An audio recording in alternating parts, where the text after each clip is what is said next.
Welcome to Episode 70, Reinforcing Recovery, Rethinking Self-Defeating Beliefs, featuring Marty Lythgoe, licensed advanced alcohol and drug counselor, by Clearly Clinical. Learn, grow, shine.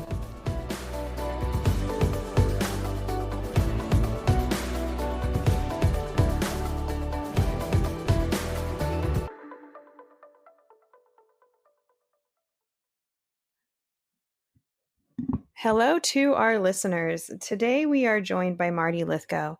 Marty is an addiction counselor and he has been in the field since 1985. He has served in a number of different roles, including working at hospital-based care all the way down through outpatient. And he is the co-founder of the Genesis program in Ventura, California. Marty, thank you for joining us today. Oh, thank you for having me. I'm very pleased to participate in this. It is our pleasure to have you. So, Marty, why don't you tell us a little bit more about you and how you came to be in this line of work? I didn't get into this line of work with any great dream of really even helping people or saving lives. Fact was, I needed a job.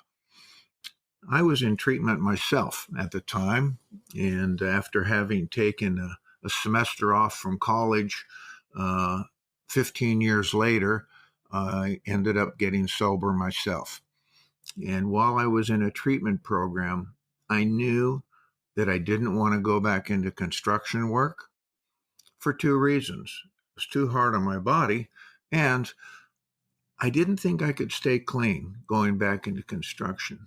And I found out while I was in treatment that I enjoyed talking to people. I enjoyed the dynamics of group process. And I thought I could maybe do this, and was fortunate enough to have the opportunity to do that. And so I went back to school and started my career. And I've just been very fortunate in the way that it's gone. It sounds like for you, this is really personal and wanting to be in this field and also give back to something that you've enjoyed the fruits of. It has become very personal. It really didn't start out that way. And I just believe that sometimes we take initial steps and we don't know where God is leading us. And I just feel like this has become a calling. And so I've stayed in it for a long time now, over 30 years. Marty, why don't you tell us a little bit more about your education and your specialization in the addiction field? When I had left college, I was about 6 units short of my bachelor's degree and was in the process of getting my teaching credential at the same time and dropped out. Didn't get back for a long time. I found out that actually at the time at Ventura Community College, they had an addiction studies program. And in a couple of years, I could get some kind of certification that it would at least open a door for me. I had a gentleman who was a mentor at that time, and I discussed with him the benefits of going back to school and completing my bachelor's degree or getting my certification through an organization that was at that time called CADAC. And he suggested that getting my CADAC certification would open more doors for me in the addiction field than my bachelor's degree, and I could always go back and get that. And so I started at Ventura College, completed a 2-year program, which I found actually really, really excellent. That program is now at Oxnard College. And I got my certification through CADAC, which is an organization that is now called CCAP. I also got a certification through LAADC, which is a national organization, and that's a tough one to get. It required 10,000 hours of experience, supervised, and then taking a test, of course, and having an oral exam, and it was quite challenging. And so those are the certifications that I still carry this day. Well, thank you for joining us and sharing your expertise. So today we're going to be talking about kind of the belief systems that underlie addiction, and your specialization is in not only addiction, but also in codependency. So I'm looking forward to kind of hearing about that overlap. Why don't we start by just having you share a little bit about how you see thoughts contribute to behaviors as it relates to addiction specifically? One of the things I do with the clients that I work with is I do it very early on. I help them to understand the relationship between our thinking, our feeling, and our behavior. Um, Clients who are beginning early recovery, whether their recovery is from addiction or codependency, are oftentimes confused. They feel perhaps hopeless, certainly powerless. Whatever they've been doing to try and either control their their drinking or using, or to help their loved one, hasn't been working, or they wouldn't be seeing me in the first place. And so it's just introducing them to the fact that what they're feeling is pretty normal for their situation, and that they actually can have some power. And I think it's a very empowering thing to introduce the concept that if we can go back and look at their thinking, and that maybe they're just believing and operating on some incorrect beliefs, it will have great impact on changing the way they feel, which is what they're really looking for, and that will also allow them to change their behavior, the things that they do. And what are some of the common beliefs that accompany active addiction before they've made the step toward recovery? There's some doozies. In active addiction, I had actually started making a list, and it just kept getting longer and longer. Uh, these are some of the thoughts that I think a drug abuser or an abusive drinker, I think these are some of the thoughts that they have. I can handle it. I can control it. I won't become addicted. That's primary. Nobody ever starts out with the goal of becoming addicted, with the goal of losing control. They all think they can control it. Another thought is, if I ever experience blank, if I ever lose my job, if I ever go to jail, then I'll stop. If I ever get caught, then I'll stop. Oftentimes they think, I'm only smoking marijuana. It's not like I'm using hard drugs. And so they minimize in their own mind that thinking. Or perhaps it's their route of administration. I'm only snorting cocaine. I'm not smoking it. I'm not injecting it. And so it's, again, that minimizing. Often a thought is, if you had to work with, live with, be married to, the put up with the things that I have to go through, you would use too. And so they justify in that way. And I think the biggest false belief in it, they really do believe it, I certainly believed it, is that I'm not hurting anyone but myself. Why don't they leave me alone? These belief systems, how do you see them kind of taking shape? When you have somebody knowing that pretty much all of the substances that we could come up with have their own different rates of addiction, I guess. How likely it is that one person could use it, and how likely they'd become addicted after a certain number of uses, or even after one use. So when we're looking at substances that, of course, have an inherent addiction component, how do you see in your practice that these belief systems kind of develop over time? That it starts at a party and they use a substance one time, and then it's kind of that slippery slope. Certainly, different drugs, the addiction process proceeds at different rates. In the Alcoholics Anonymous Big Book, there's a phrase that they use that I think is a very powerful phrase. It talks about getting to a place of pitiful and incomprehensible demoralization. And that becomes the baseline, the trigger point for approaching recovery. Uh, Alcohol is a drug that it may take years and years to get to that point. Number one, it's legal, it's socially acceptable, it's, just a lot of situations that people are involved in. Alcohol is involved as well. That's why we have cocktail parties and things like that. So it may take a long time for someone who only uses alcohol to really become dependent, become addicted to that drug. Drugs like methamphetamine, the beauty of those drugs, it'll get you to that point of pitiful and incomprehensible demoralization really fast.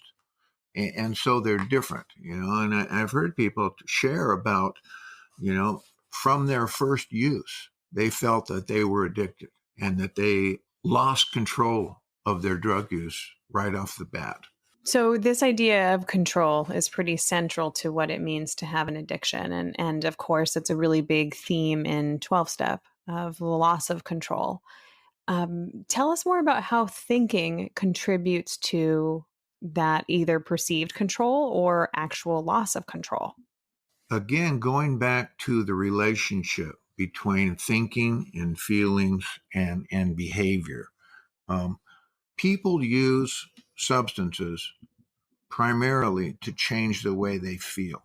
If they didn't have that effect, if they didn't change the way they felt, people would not use them. People go through a process, whether it's acquiring a taste for scotch or learning to smoke marijuana or whatever it is. If that process didn't have a reward at the end of it, changing the way they felt, getting them high, getting them somehow emotionally altered, they wouldn't continue to do it. Well, it also affects the way they think. As their feelings change, that's also going to affect their thinking, which is going to affect their behavior, which is going to affect the way they feel.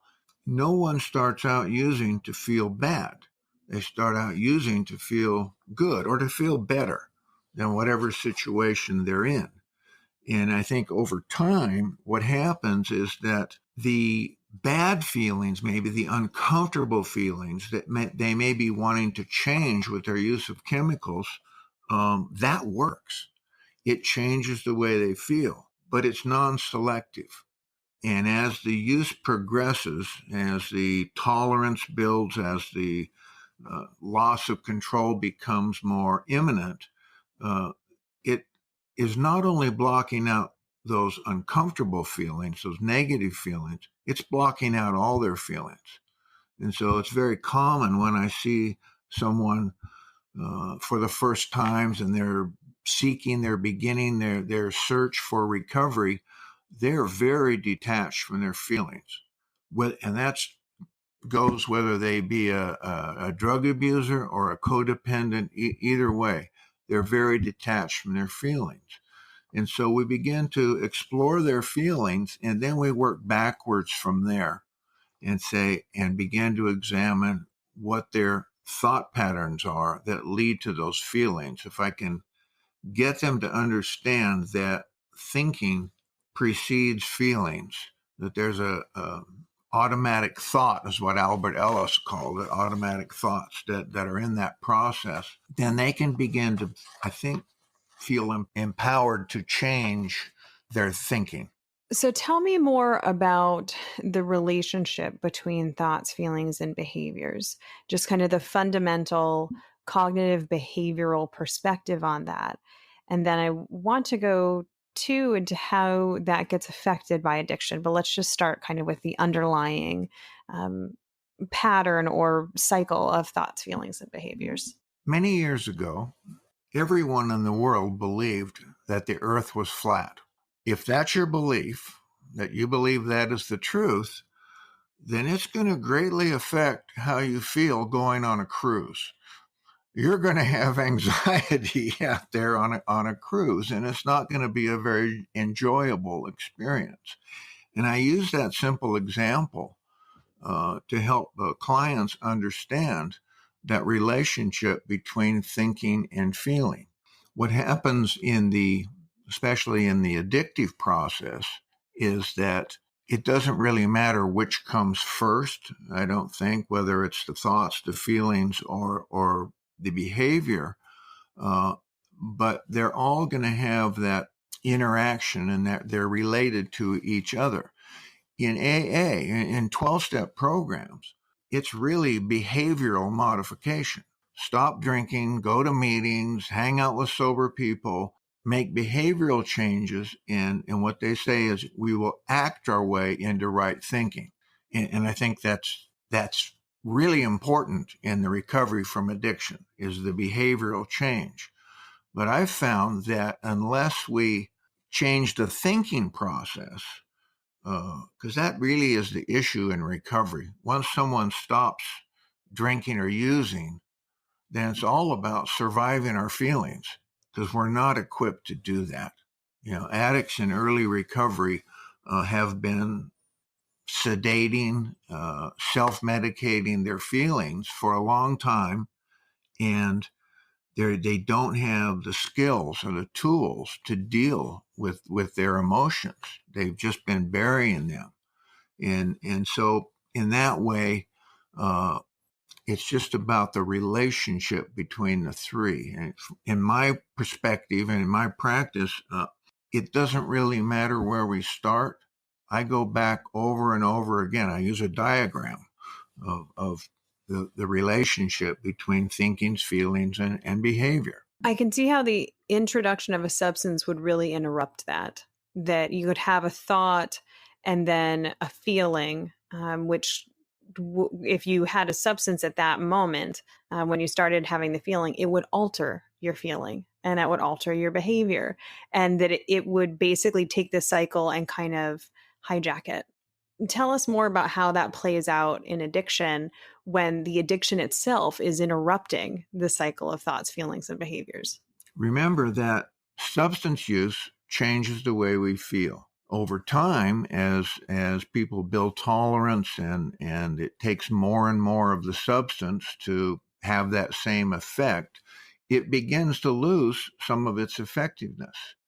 And so what initially, perhaps, use alcohol, for instance, what initially in our society, people learn to drink and they find out that alcohol maybe makes them funnier, wittier. It made me a much better dancer. And so it has a positive impact, and I think with any substance, if you were to plot it on a graph, the initial use of the substance is very positive. There's a lot of positive reward. It levels off as we build tolerance and it takes more and more of the substance. And then the drug that initially made us feel good, made us happy, helped us maybe avoid feelings we weren't comfortable with, it sort of turns on us. In AA, that you'll hear people say, the alcohol quit working for me. Now, I don't think that means that they don't get intoxicated, but I think that what it means is that instead of causing them to feel better, it begins to produce feelings like anxiety, depression, hopelessness, like that, and it's just not working anymore. It sounds like there then is an inconsistency between the way that thoughts used to influence feelings and then lead to a certain behavior. When addiction comes into play, that feeling changes, and then so there's the initial use and the early use, but then how it shifts over time, and so you don't end up getting the feeling you want, which I'm sure contributes to different belief systems of maybe if I use more, maybe if I use differently. And so again, we're starting to kind of dissect how thoughts, feelings, and behaviors either reinforce the use of addiction or could potentially lead to recovery. You have so much experience working in this field. When it comes to you working with someone who is still actively using, how do you bring in this concept of thoughts, feelings, and behavior? If they're coming to see me, it's apparent that something's not working. They wouldn't be there in the first place. Now, they may not want to be there. I'm of the belief that most people don't begin recovery entirely voluntarily. that there is someone applying some leverage. There's somebody twisting their arm. They're about to lose something, be it their job, their family, their freedom, whatever. And I think there's a lot of studies that demonstrate it really doesn't matter why they start, that people who are coerced into treatment actually have just as good a recovery rate as people who come voluntarily. I try to help people understand that what once worked for them isn't working as well, and that because it's not working as well to subdue those uncomfortable feelings or to make them feel better, that the feelings they're experiencing, the anxiety, depression, self-pity, hopelessness, the very feelings they were trying to avoid by use of the chemical are now the chemical is causing that. And it is those feelings that allow the addict to justify behaviors that are illegal, immoral, contrary to their own values, and so it's a vicious cycle. And I do a lot of education with them to help them understand that, because they need to know the truth, and I think that's the truth of the situation, and what they've been believing is the lie. You've mentioned a couple times the belief system or the values. How do you see that coming into play with our feelings and our beliefs, and how that either supports or helps somebody move away from addiction? I really try to reinforce with my clients that some of the feelings that they're coming to me with, feelings like regret, remorse, uh, their conscience is bothered, that's really a good sign. The guilt that they feel, it can really be a positive sign. It can be a motivator to change. And it tells me, and I try and remind them that it says that they have values. And so then we begin to look at what some of those values are. And, I do all of that through, I do a real lengthy assessment process. And I try to explore not just the immediate issue that brought them in my door, but also, background and what were their family values, and what are their sense of right and wrong, and the things that they were taught and that they learned as children, even, and they grew up with. Because I've learned over the years that those original values, those original beliefs, uh, are really challenging to change and to let go of, to consider other ways of looking at things. And so that's kind of our working area. I can see how some values would be motivating in the recognition that a behavior is inconsistent with the value because of addiction. But I could also see how certain values support addiction or might just be kind of shame inducing to get caught in this cycle of perceived worthlessness or hopelessness and kind of what Brene Brown calls a shame spiral. Um, Again, that goes back to the interplay of thoughts, feelings, and behaviors. What about for folks that are in early recovery? How do you see kind of, I guess, working within the space of thoughts, feelings, and behaviors, and how that's different than working with someone who's still actively using? People who are in early recovery, that they are, at least physically stabilized. They're beyond any detoxification process. They've begun some kind of active, maybe it's involvement in 12-step program, that they're seeking and acting in a trying to act, at least in a recovery oriented mode. They still bring a lot of that thinking with them into their recovery. It's not like they got sober and everything changed overnight.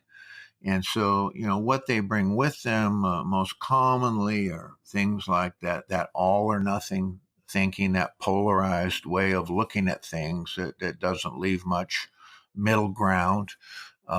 They tend to be take everything very personally, and they over personalize most situations. And so then they end up getting their feelings hurt over situations that really don't involve them. In my first year of recovery, my first sponsor, I think the only phrase he had, it's the only thing I remember saying to me was, "Marty, it's none of your business." "Marty, it doesn't involve you. Marty, it's none of your business."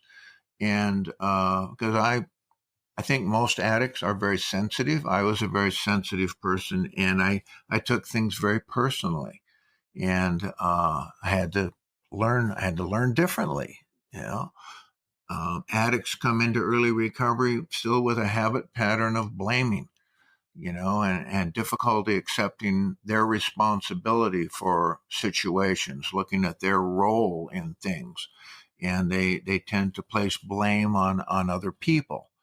And many of them I've found come from situations. They have a very rigid belief system about how they should be, how others should be, how the world should be, and it's they have a very rigid set of rules, maybe that they learned in their childhood family, but we have to explore and examine each one of those and ask, how is that working for you?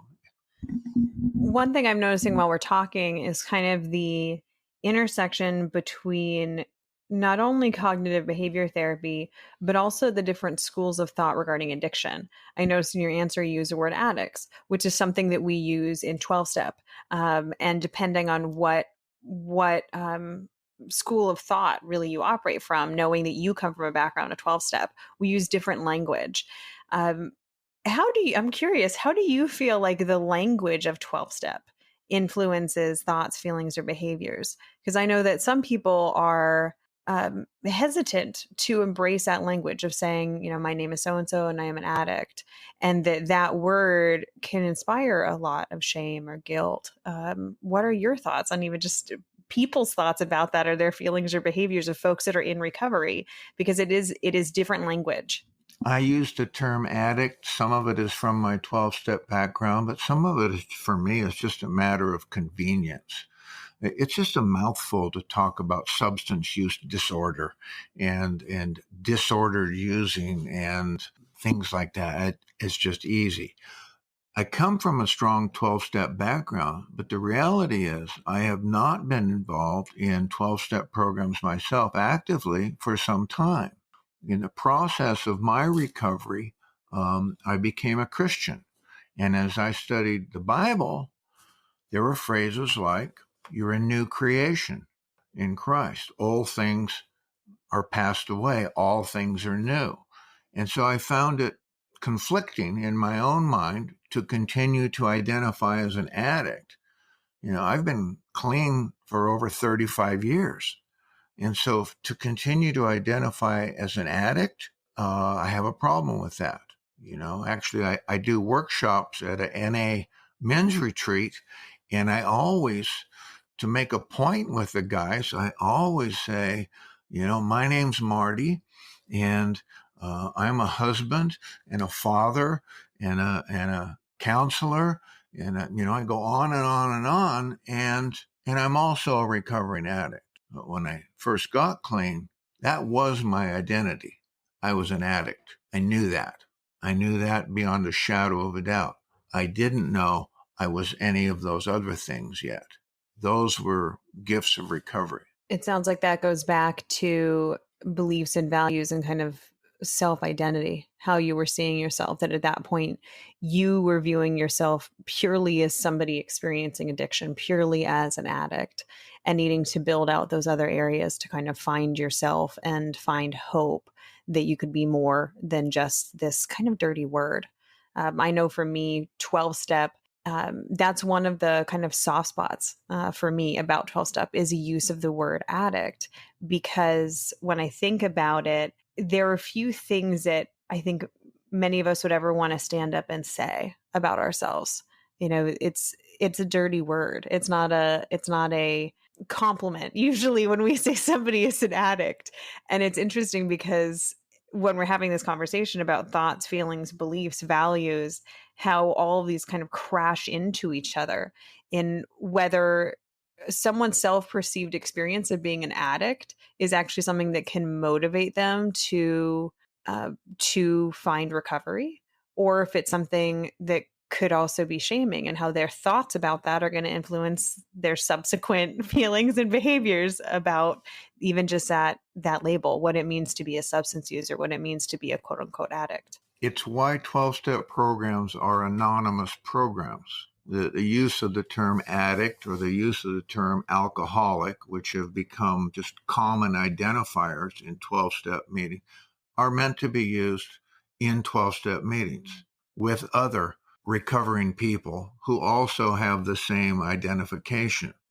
I would never suggest that someone goes out and puts on their website, yeah, I'm a painter and I'm also an addict.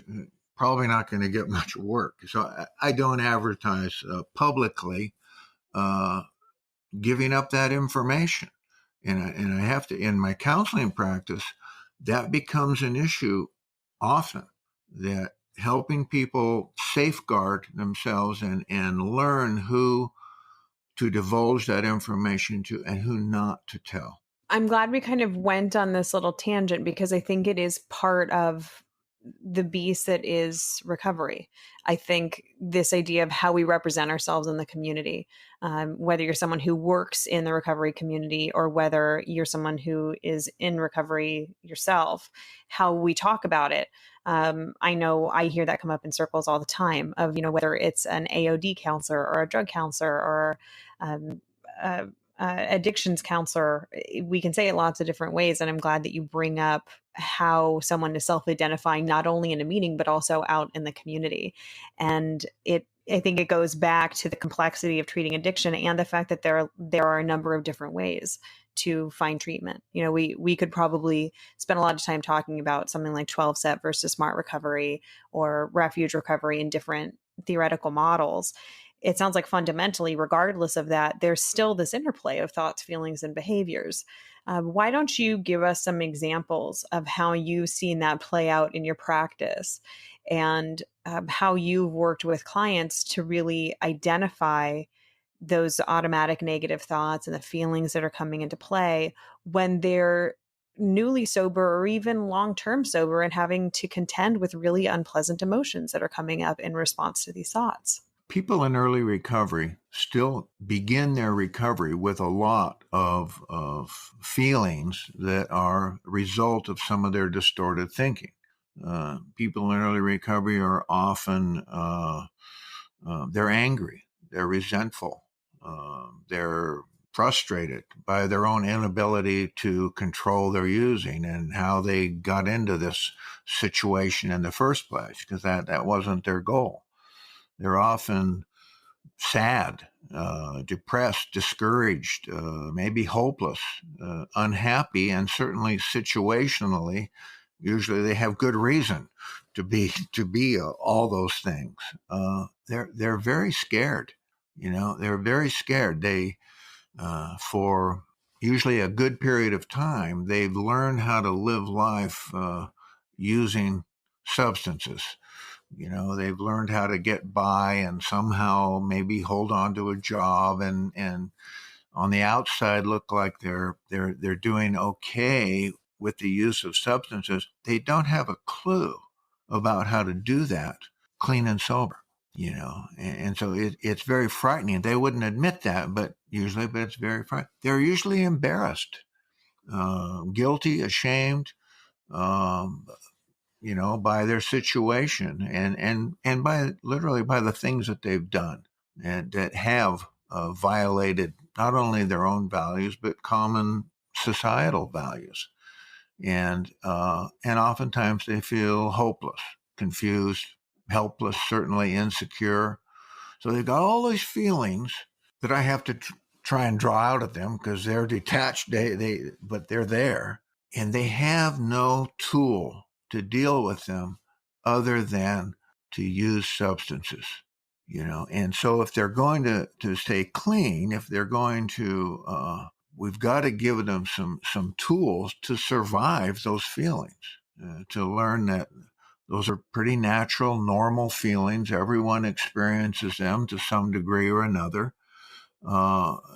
It's just new for them in a way. They may have forgotten what it was like to feel those feelings before they started using substances. The same is true for codependents. They have all those same kind of feelings, and the only way they know to survive those feelings is probably to default to their old patterns of trying to control or enable or rescue or whatever aspect of codependency suits them. That becomes their default pattern.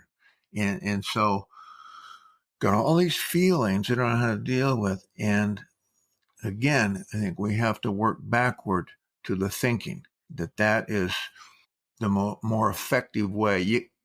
Changing the way we feel, we really have very little control over our feelings. Feelings are just feelings. One of the things I learned in early recovery is that feelings are not facts. They're just feelings. But if we can go back and see that we're experiencing some of those feelings based on incorrect thinking, that we're believing things that aren't necessarily true. I'll give you an example. Probably 70% of my practice is not working with substance abusers. It's working with moms and wives and brothers and sisters. It's working with people with codependency. Now, codependency's kind of become a dirty word, just like addict. But those are the people I'm working with quite often. And one of the things that, especially moms will believe that if they stop enabling, then their loved one is going to be sleeping in the park, is going to be living in the river bottom, is going to be immediately in prison. And those things are very rarely true. The reality is probably the substance abuser will find someone else to enable them to support their ongoing addiction. And so we have to really work with the loved one to look at reality. That's not true. Has your son ever been homeless and lived in the river bottom? Well, no. So, that's a thought that we have to challenge because it's causing great feelings of anxiety and fear and hopelessness for the mom. It sounds like what you're noticing is this thought, which is my child is going to end up homeless or something awful. And then the feeling, which I imagine is probably out of control and hopeless and terrified, anxious. And then this resulting behavior, which can sometimes perpetuate the addictive disorder in that loved one because of making a choice and to perhaps not hold boundaries or whatever it is. So again, it sounds like you're saying even teasing out that underlying belief or that underlying thought, how it creates a feeling and then is resulting in a behavior that again is either supporting recovery or is supporting continued addiction. What are some other examples that you have of folks that are in active substance recovery and how you've seen that play out? If you can think of a specific case example and share with us, of course, respecting the privacy of that individual, but how you were able to work with that. And as you explored it, kind of what interventions you use and how you approach that. I think of an example of a mom who came to me, a mom who is a professional, very respected in her field.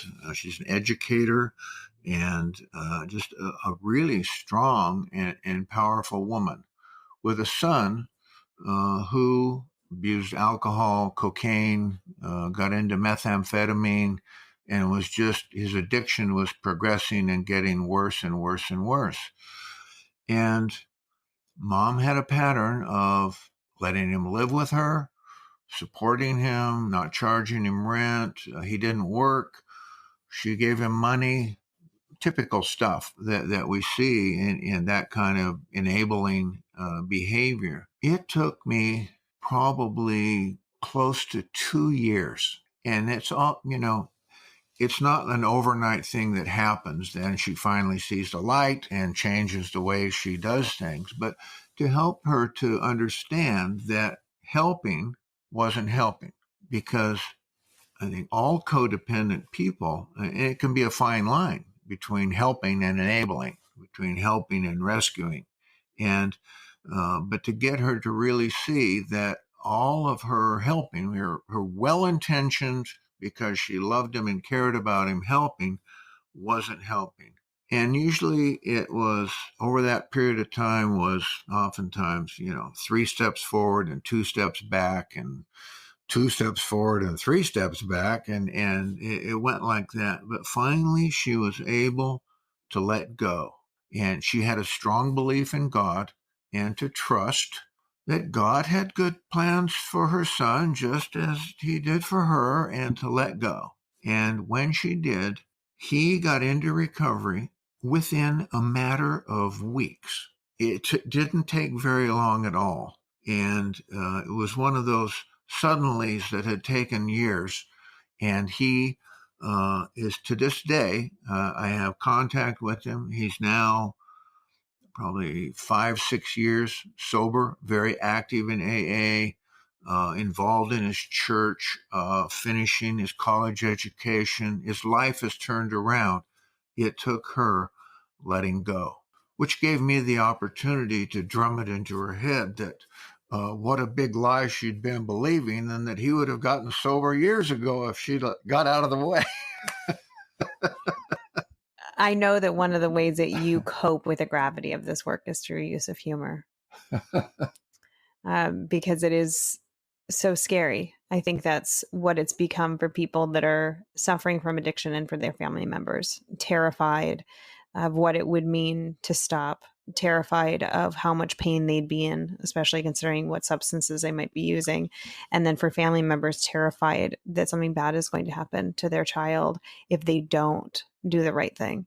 And it sounds like with this case example, it was a matter of really getting to the root of the fear that this client had in what might happen if she didn't support her son, and for you to help nurture her different relationship to her beliefs and to her thoughts, and how that could change not only her feeling, but then her behavior and how it impacted her son.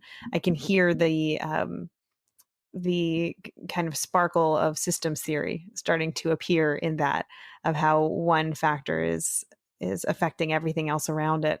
Why don't you tell us a little bit more about some of the principles regarding working through these faulty belief systems? Like, what are some of the catchphrases and the approaches, the interventions that we can use to address and gently challenge these faulty belief systems? I try to set that up in my assessment process. I usually, I'll take sometimes 3 or 4 sessions, and we're just doing assessment. Yeah, one of the things I have begun including is a spiritual assessment. I've begun using a beliefs inventory that I don't even remember where I got this. I've had it so long, but it has to do with Albert Ellis, some of his irrational thinking thing. It's 100-question test that they take and score themselves, and it gives a pretty good indication of which of 10 irrational beliefs they hold most closely and buy into. And it becomes a good introduction to looking at that. It's a good introduction to looking at if they have invalid thinking then probably their feelings are not based in reality. They're based on invalid thoughts and lead to inappropriate behavior that doesn't work. And so that way becomes a good introduction. Uh, in the assessment process, I also, it gives me, taking the time to do that, gives me a chance to identify things they're leaving out, their deletions, their distortions, their generalizations they make so to get down to the detail and begin to really correcting their thinking, which is naturally going to begin to change their feeling and help them to see the benefit of that. And then from that, in developing a treatment plan, and so being able to take that time to do a really thorough assessment and develop a treatment plan that includes belief systems, then that just makes for a better, I think, a better treatment outcome. It gives us a chance to include in the treatment plan the identification and modification of irrational beliefs, as a treatment goal, and to begin to work toward that. The importance of the assessment in what you're saying is, it sounds like it's really foundational to understand where they're coming from and what belief systems, whether that's grounded in spirituality or religion, or that's being handed down from families or culture at large, whatever that is. When you're out of the assessment phase, then where do you go in terms of the active counseling process? Using motivational interviewing techniques, I try to just gently point out the discrepancies maybe between their thinking and sometimes suggesting alternative perspectives, different ways of looking at things, or counter thoughts. Claudia Black uses that term, counter thoughts, and I kind of like it. That kind of introduces the principle of displacement. I think to try and tell someone, don't think about an orange, you're naturally, the only thing you're going to think about is an orange. And so you have to displace that thought. You have to have another thought to take its place. And so I'll work with the client to try and come up with what is more realistic, what could you think instead of that. And then they buy into that, and it's a mutual effort. I'll have them rehearse that. Oftentimes have them do journaling to track when they have a feeling, uncomfortable feeling, to stop on their own, not in session with me, but on their own, to write down what the thought is that they're having, and then begin to come up with, maybe we've already established some counter thoughts, that we've anticipated some of those things. It's the same thing I do in relapse prevention. And most people, they don't like to consider their relapse. They don't like to, but I say, unless we predict your relapse and find out what are the situations, the people, places, things that it can be triggers for your relapse, and we're not going to have a plan to prevent it. That's the same with thinking. That if we have not identified some of their negative or irrational thinking processes and come up with some counter thoughts, then when those things come up, they're going to be overwhelmed. You've got to have a plan. And you don't want to go into battle without a battle plan. I don't think you should go into recovery without a recovery plan. And part of that is a plan to stop, and that's the challenge. That's the challenge, that nanosecond there where feelings come up and they're maybe very powerful. Your feelings get hurt. You're feeling inadequate, afraid, whatever. And the thought pattern that you've had for so long is that you shouldn't be feeling this, and to stop and challenge that and replace it with a counter thought that it's normal to feel this. It won't last. I can hear the identity challenge that comes into play. How do you work with that? That really, if we're starting to gently challenge somebody's beliefs and values and how that leads into thoughts, feelings, and then resulting behaviors, that really involves a pretty significant paradigm shift sometimes for someone to completely question and redefine beliefs and values. How do you support clients when they're going through that to try to imagine themselves basically existing in the world very different than how they're used to? Number one, I acknowledge that it is a radical shift. I've been really focused on this whole cognitive behavioral model for the last maybe year and a half. And what got me started was actually a Bible scripture. In our church, I do a men's group. And the scripture that we've been focusing on is in the book of Romans. The Apostle Paul is writing to the people in Rome, and it says, do not be conformed to this world, but be transformed by the renewing of your mind, that you might know God's good and perfect will for you. And so I looked at that and I said, well, that's just cognitive behavioral therapy. Is really, we need to change our thinking. And I don't think that just means we need to memorize the Bible. It means we need to examine our thinking in all kinds of areas. And it does become absolutely a matter of identity. In our men's group, in a Christian setting, we've really been taking a look at how God sees us, because he doesn't see us as less. He loves us, a loving God. In a recovery setting, I worked with a counselor for years, and he always put this in his treatment plan, developing a sober identity, and that is key. That is key to recovery. And so I look at it as we've got the old you. We've identified the thinking and the feelings that went along with the old addicted person. And then we've got this recovery person.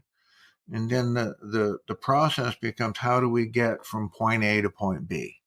And what can we begin to do today to build that?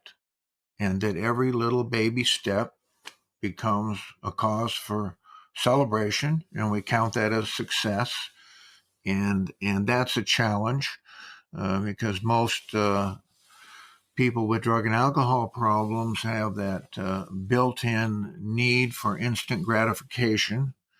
They tend to be very impulsive, and they want what they want, and they want it now. And so getting them to buy into the process is that can be challenging in itself. As you're talking about this, I can hear how many different layers there are. So not only the redefinition of self and kind of developing this recovery identity, but then also the practical steps of what it means to be out in the world and carry yourself differently. So you talked earlier about how sometimes recovery planning has to do with changing literal behaviors. And you introduce this idea of like, yes, but what about the thoughts and feelings that are originally driving those behaviors? And it sounds like really you're working on lots of different levels all at one time. So if you're supporting somebody in their recovery, maybe you haven't gotten to the thoughts and beliefs about friendship or loyalty or connection. And yet the behavior that you're wanting them to make is to not drive that way home where they would pass their dealer's house. And you want them to perhaps go out with friends that are sober and or if they're not sober, to not at least meet at a bar, to go meet someplace where there weren't substances. So you're functioning on all these different levels all at one time. How do you explain that to clients of kind of, I'm going to do lots of different things all at once, and this is part of your treatment plan?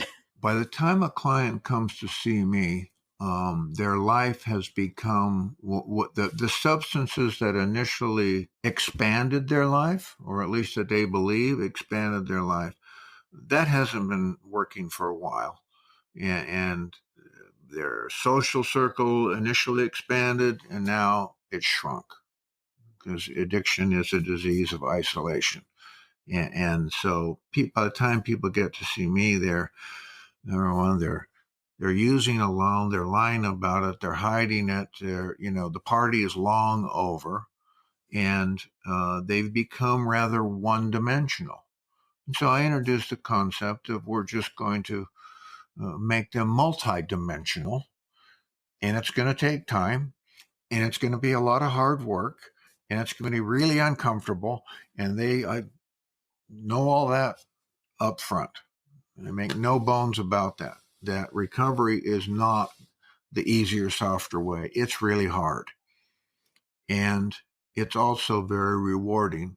But the reward's going to come down the road probably a while, and you're not used to that. And so we just kind of get that out in the front.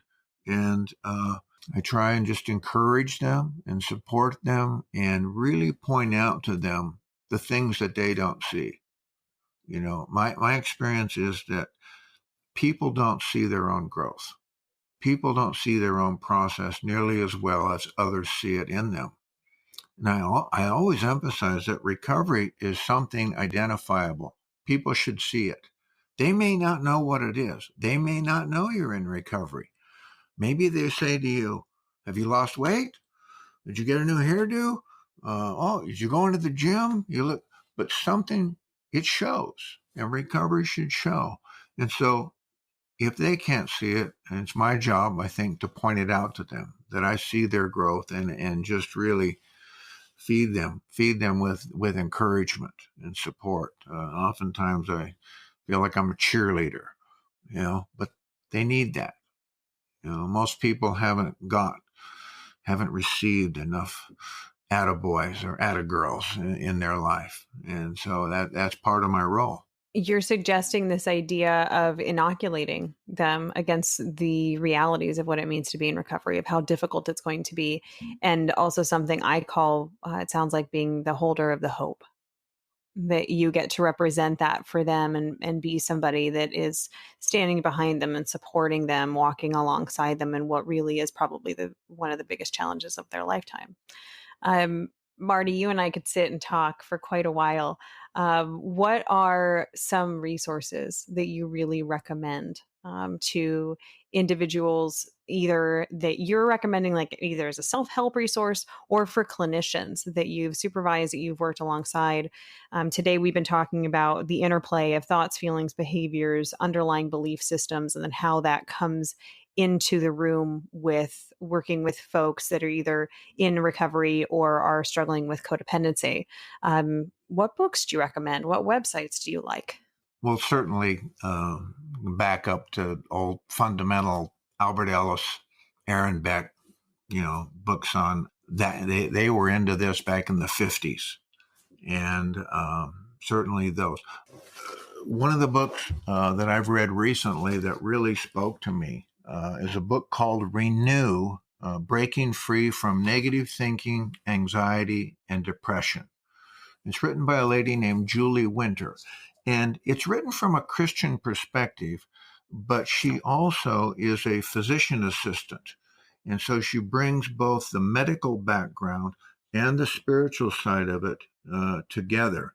And I just think it's a marvelous book. And I think it would be very usable for people who weren't necessarily Christian. I found it to be very, very powerful. Thank you for that recommendation. For our listeners, Marty, that would like to get in touch with you, how do they do that? How can they find you and learn more about your work?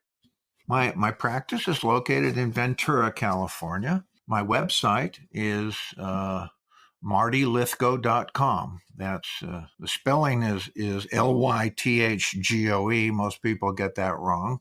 That certainly can look on my website. It'll tell a little bit about me. And I've been writing a monthly article of topics of interest to me, and I would love to hear from you. Thank you again for joining us, Marty. We really appreciate not only your expertise today in doing this interview, but also it sounds like the passion and clarity that you've been giving to your clients over all of these years. Thank you so much, Beth. I really appreciate the opportunity. You've just finished listening to another exclusive continuing ed podcast by Clearly Clinical. If you like what you just heard and you need continuing ed credits, please visit us at clearlyclinical.com to check out our one-year membership, where you'll have access to our growing library of continuing ed podcast courses. Clearly Clinical, where our goal is to help you learn, grow, and shine.